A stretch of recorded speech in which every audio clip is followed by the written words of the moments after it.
जब एक शख्स लगभग 45 वर्ष के थे तब उनकी पत्नी का स्वर्गवास हो गया था। लोगों ने दूसरी शादी की सलाह दी, परंतु उन्होंने ये कहकर मना कर दिया कि पुत्र के रूप में पत्नी की दी हुई भेंट मेरे पास है, इसी के साथ पूरी जिंदगी अच्छे से कट जाएगी। पुत्र जब वयस्क हुआ तो पूरा कारोबार पुत्र के हवाले कर दिया। स्वयं कभी अपने तो कभी दोस्तों के ऑफिस में बैठकर समय व्यतीत करने लगे। पुत्र की शादी के बाद वह और अधिक निश्चित हो गए। पूरा घर बहू को सुपुर्द कर दिया।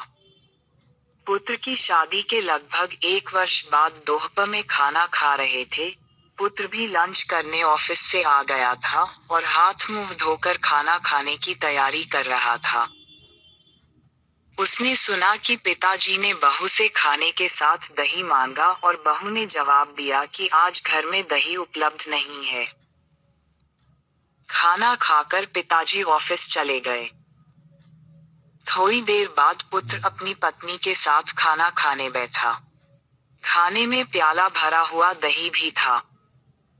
पुत्र ने कोई प्रतिक्रिया नहीं दी और खाना खाकर स्वयं भी ऑफिस चला गया। कुछ दिन बाद पुत्र ने अपने पिताजी से कहा, पापा आज आपको कोर्ट चलना है, आज आपका विवाह होने जा रहा है। पिता ने आश्चर्य से पुत्र की तरफ देखा और कहा, बेटा मुझे पत्नी की आवश्यकता नहीं है और मैं तुझे इतना स्नेह देता हूँ कि शायद तुझे भी माँ की जरूरत नहीं है, फिर दूसरा विवाह क्यों?